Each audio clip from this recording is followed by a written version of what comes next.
Masten Milimo Wanjala, the bloodthirsty vampire arrested earlier today, is responsible for at least 10 cold-blooded murders of innocent children.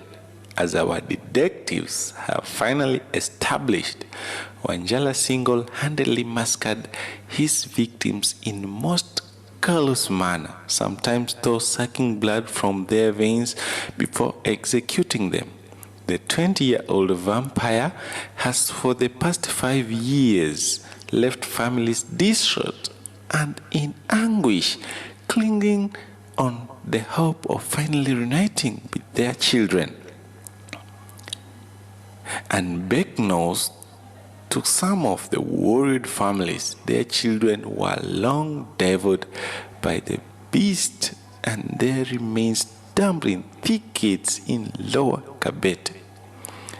Others were submerged in sewer lines in the city and left to rot away. In a nerve-wracking blow-by-blow account, the murderer counted harrowing details of how he lured victims to his killer jaws before squeezing the life of the innocent children. The predator was barely 16 years old when he executed his first victim 5 years ago.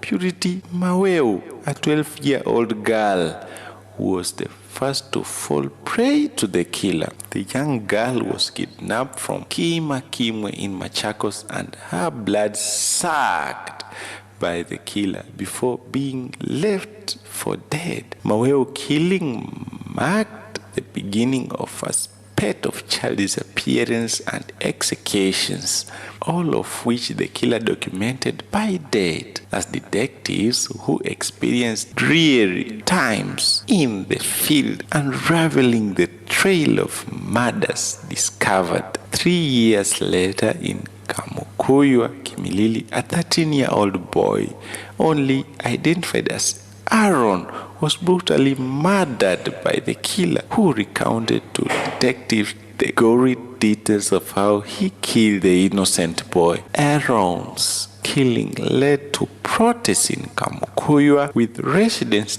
torching a house belonging to a person whom they suspected to have killed the boy. The vampire has been on a killing spree targeting children between the ages of 12 and 13 years. He is behind some of the kidnappings that have rocked the city in the recent past. The vicious, cold-blooded killer lured 2 boys from Kitengela and Mlolongo to their death trap before being strangled and their bodies dumped in a sewer line. Their bodies are yet to be discovered. The forensic trail painstakingly pursued by our sleuth has passed the killer at the scene of every remarkable killing that he masterminded. This afternoon, he led detectives in Gitaruru in Kabete, where he had dumped the bodies of 2 boys recently kidnapped from Majengo. See the story. Detectives have further established that all the murder victims were stuff-filled using a white substance in powder and liquid form,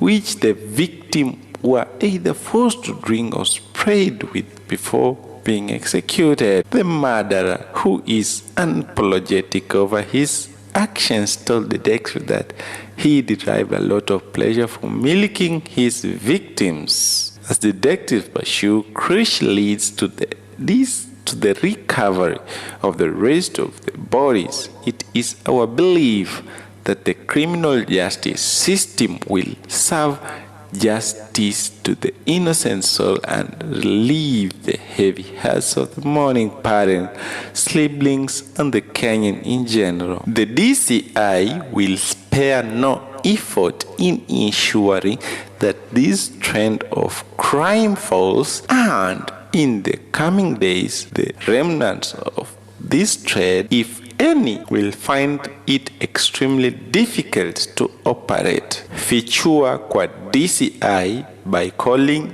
this number 0800 722203 3. USIOGOPE fichua kwa DCI ondoa uhalifu.